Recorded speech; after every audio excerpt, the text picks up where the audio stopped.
आम्ही तुमच्याकडे रोजगार मागायला आलो नव्हतो, तुम्ही आम्हाला रोजगार दिला होता आणि हे रोजगार दिल्याच्या नंतर आज तुम्ही आम्हाला पोलीस स्टेशनच्या गाडीमध्ये बसवताय. पोलीसच्या काय गुन्हा केलाय आम्ही? तुम्ही 10 गोपाळ्या करून आज तिथं मंत्रालयामध्ये बसताय आमच्या मतावर निवडून येऊन, आणि आज तुम्ही आम्हाला जेलमध्ये बसवताय. आज जोपर्यंत तुम्ही आम्हाला रोजगार देणार नाही तोपर्यंत आमचा हा युवा प्रशिक्षणार्थी जेलमधून बाहेर पण येणार नाही. साहेब बघून घ्या तुमच्यामध्ये किती दम आहे आणि युवामध्ये किती दम आहे. आज युवा पेटलाय, या युवाचा उलटा अर्थ होतो वायू, आणि हा वायू सारखा पेटलाय देवेंद्र फडणवीस साहेब.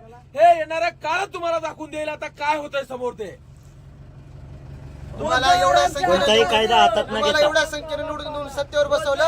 आम्ही सर्व युवा नाही, आणि आमचं एकच मागणं होतं की आम्हाला रोजगार द्या. आम्ही तुम्हाला सत्तेत बसवलं, आज सत्तेची चव चाकायला तुम्हाला आम्ही दिलं, तर तुम्ही आम्हाला ह्या पोलीस व्हॅन मध्ये बसून जेलच्या हवा करण्यासाठी आम्हाला पाठवतात.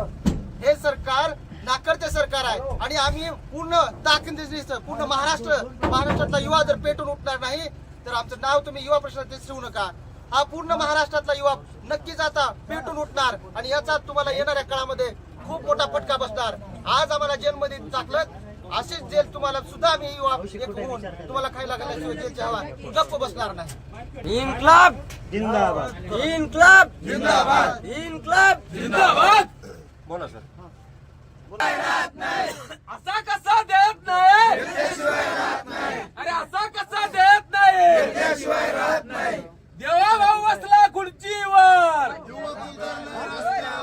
युवा बसला पोलीस व्हॅन मध्ये, युवा बसला जेलमध्ये, देवा भाऊ बसला खुर्चीवर. कारवाईबद्दल 11 महिने प्रशिक्षण पूर्ण झालेल्या प्रशिक्षित प्रशिक्षणार्थ्यांना कायमस्वरूपी रोजगार भेटला पाहिजे.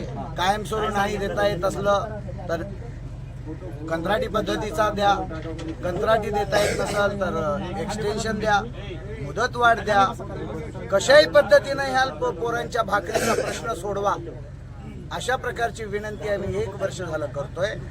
पण हे निर्दयी सरकार, या लाडक्या भावाच्या लाडक्या बहिणीच्या मतावर निवडून आलेलं आहे सरकार, आता आपली स्वतःच्या खुर्ची मजबूत झाल्यानंतर या राज्यातल्या युवकांना वाऱ्यावर सोडतंय, आणि पुन्हा आज रोजगार मागायला आलेल्या या बेरोजगार युवकांना, प्रशिक्षित युवकांना, मुख्यमंत्र्यांच्या लाडक्या भावांना मुख्यमंत्रीच आज जेलमध्ये भरती करत आहेत.